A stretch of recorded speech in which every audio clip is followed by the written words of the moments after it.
Chicos, ¿qué tal? Espero que se encuentren bien en casa, junto con su familia. Esta semana, en el área de DPCC, tenemos el tema de prevención de la violencia en la familia y en la localidad. Esta actividad busca, al igual que las semanas anteriores, regular nuestras emociones para evitar generar violencia. Entonces, de igual manera, vamos a analizar nosotros las diapositivas que se les va a dejar tanto en el grupo de WhatsApp como en el Drive o el cuestionario, con la intención de conocer y comprender qué implica la violencia y sus fases, para luego argumentar sobre la importancia de regular las emociones y prevenir situaciones de violencia en los espacios de convivencia con el contexto del estado de emergencia.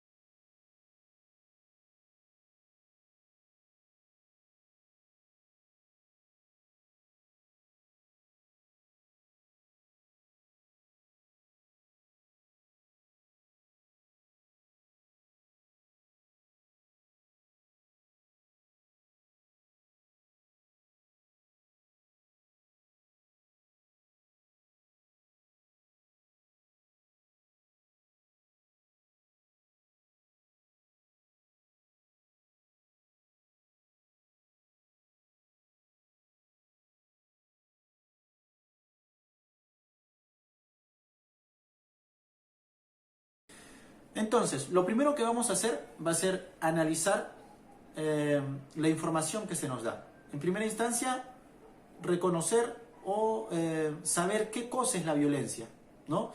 Y muchas veces la violencia nos puede parecer tolerable, ¿no? Muchas veces o cotidianamente en nuestra vida agredimos a alguien verbalmente pensando que es un juego y lo tomamos como si fuera algo normal, ¿no? Y de esta manera, a través de ya sea de juegos de palabras o inclusive de estereotipos marcados, se genera la violencia, ¿no?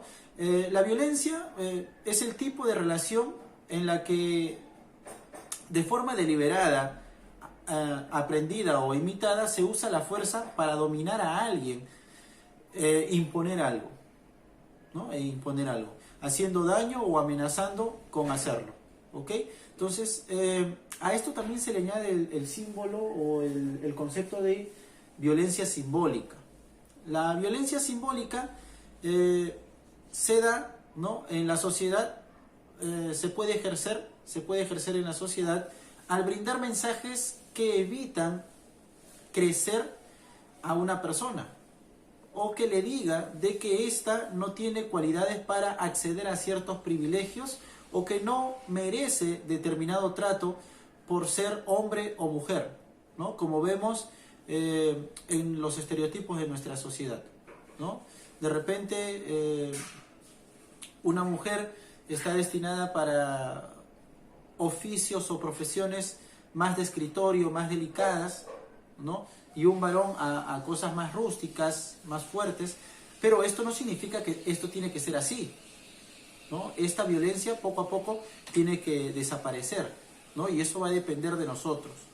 El término de violencia simbólica fue acuñado por el sociólogo francés Pierre Bourdieu ya hace mucho tiempo y que muchas veces, como les vengo diciendo, se genera esta violencia cuando nosotros marcamos estereotipos en nuestra sociedad. ¿Ok? Marcamos estereotipos.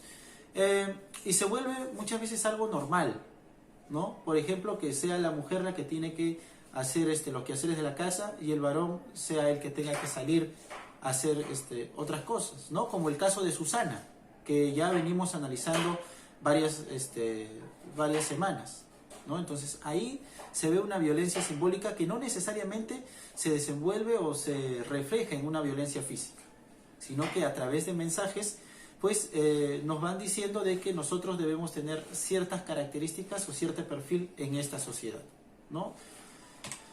Bien, también acá la intención es ser capaz de reconocer la violencia. Muchas veces esta violencia simbólica lo tomamos de manera normal, que muchas veces no la reconocemos, no reconocemos esta violencia en nuestra sociedad, ¿no? Por ejemplo, hace unos meses o el año pasado, se vivía una campaña de violencia simbólica contra la mujer, ¿no? En la cual se decía donde si tu pareja te controla, entonces eso no es amor, eso es violencia, ¿no? Y muchas veces las mujeres lo añaden, no, es que me quiere saber si estoy bien, y muchas veces eso no es así, ¿no? Entonces, la intención acá también de esta actividad es reconocer o saber si nosotros somos capaces de identificar o reconocer la violencia. Para esto se nos va a dar 3 fases, ¿no? En la fase 1 es donde se acumula tensión. En esta fase se dan pequeños episodios que llevan a roces permanentes, con un incremento constante de ansiedad y hostilidad. Esta situación puede durar años, por eso, si la víctima busca ayuda, se puede prevenir la irrupción de la fase aguda o del golpe, ¿no? Aquí todavía no hay agresión física, ¿no? Pero sí hay un hostigamiento. En la fase 2, la violencia física se convierte en un mecanismo constante para solucionar problemas. Se suele recurrir a amenazas de abandono, denuncia o mayores niveles de agresión física, ¿no? Entonces, en la fase 2 sí se da esta agresión física. Mientras que en la fase 3 ya va o se genera el arrepentimiento o idealización de la persona pues, que agredió. Si la persona que ejerce mayores niveles de violencia llega a tomar acciones demasiado violentas, suele expresar remordimiento o arrepentimiento. Sin embargo, no necesariamente hay un plan claro para cambiar las condiciones de la violencia. ¿Cómo romper con este ciclo de violencia? ¿No? Si la violencia es un mecanismo de sujeción por medio de gestos, comportamientos y castigos, lo mejor es abrir espacios para reflexionar en conjunto. Si se trata de papá o mamá, tíos, tías, podemos preguntarnos primero a nosotros mismos lo siguiente: ¿por qué actúan así? ¿Sabemos cómo fue su historia con nuestros abuelos? ¿Algo ha cambiado? ¿Algo se repite? Porque muchas veces nuestros papás son el reflejo de cómo ellos fueron criados anteriormente, ¿no? Cómo ellos fueron niños. Y esta famosa frase, ¿no? Uno da lo que recibe. De repente, pues ellos recibieron una crianza severa, una crianza rígida por parte de tus abuelos, y lo están haciendo contigo, ¿no? En esos tiempos no había psicólogo, pues, ¿no? Bueno, pobrecito, está llorando, ¿qué hacemos? Mándalo al psicólogo, ¿no? En ese tiempo el psicólogo de repente era una correa, era un matamosca, no lo sé, una vara, ¿no? Entonces, muchas veces nosotros somos el reflejo de cómo nos criaron.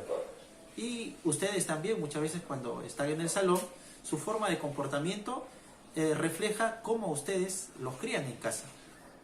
Que tú trates de solucionar algo de manera violenta es porque a ti también o contigo solucionan algo de manera violenta. Entonces, hay que también interrogarnos desde esta parte, ¿no? Cómo habrán sido criados ellos, ¿no? Y a partir de ello preguntarnos o preguntaremos, ¿no? Preguntemos a papá, a mamá y analicemos su historia, ¿no? No para justificarlo, sino más bien para comprender qué aspectos de esa relación queremos cambiar. Si te cuesta abrir estos espacios directamente, pues depende mucho de la disposición de las personas para escuchar de forma activa y de las personas violentas caigan en la cuenta de sus acciones. No pocas veces las víctimas de violencia justifican a su agresor. Por ello, si eres testigo de violencia, debes tomar en cuenta la gravedad del hecho. Si la violencia es física, lo mejor es pedir ayuda para proteger a las víctimas de este hecho, ¿no? Entonces hay que tener en cuenta estas recomendaciones, ¿no? Entonces, a partir de lo que te he dicho, a partir de lo que has escuchado, a partir también del análisis que tú mismo has hecho a leer detenidamente estas diapositivas, primero vas a responder las siguientes preguntas por medio de las cuales estamos analizando la violencia, ¿no? Primero, ¿qué es la violencia? ¿Cómo se expresa la violencia simbólica? ¿Por qué es necesario reconocerla? Y después, con tus propias palabras, vas a explicar, ¿no? Vas a profundizar en nuestras emociones y en el origen de nuestros sentimientos, que es de gran ayuda para evitar que consideremos normal aquello que no lo es. Da 3 ejemplos cercanos de tu experiencia de cómo se da el ciclo de la violencia y cómo romperlos, ¿no? Cómo se da el ciclo de la violencia y cómo romperlos. ¿Consideras que una forma de violencia es no acatar las normas de aislamiento y distanciamiento social durante el COVID-19? ¿Por qué? ¿Ok? Eso, en primera instancia, es lo que vas a hacer. Después tenemos también información de cómo prevenir la violencia, ¿no? Teniendo en cuenta que nuestros derechos, ¿no? Nuestros derechos son universales y que estos cuidan nuestra integridad. Estos cuidan nuestra integridad. También cómo afecta la violencia a la sociedad. Obviamente es algo negativo, que muchas veces a lo que nosotros llamamos bullying termina en tragedia, ¿no? Hay muchos casos de jóvenes, de personas que se han suicidado producto del bullying. Entonces es necesario, es menester de que nosotros tomemos conciencia de esto y poco a poco vayamos pues cambiando esta realidad. Hay que tener en cuenta también que gran parte de la realidad, no solamente peruana, sino de Latinoamérica, concentra a muchas mujeres violentadas, ¿no? Y en las últimas décadas se ha visto muchas campañas para frenar esto. Nuestro país es un ejemplo de que los números de feminicidio aumentan y es preocupante. Entonces, por eso es necesario reflexionar y darnos cuenta que la violencia es negativa y que estos estereotipos, esta violencia simbólica, tiene que desaparecer, ¿no? Y nosotros tenemos que ser parte de esto. Bien, también se te deja ahí números o centros de ayuda por si tú eres víctima de la violencia, ¿no? Está el Chat 100, está la de Muna, está el 105, está el CEM, que son organismos y números telefónicos que podemos nosotros utilizar para pedir ayuda frente a casos de violencia. Bueno, y por último, ¿no? Vas a reflexionar acerca de un caso que hubo hace unos cuantos días, ¿no?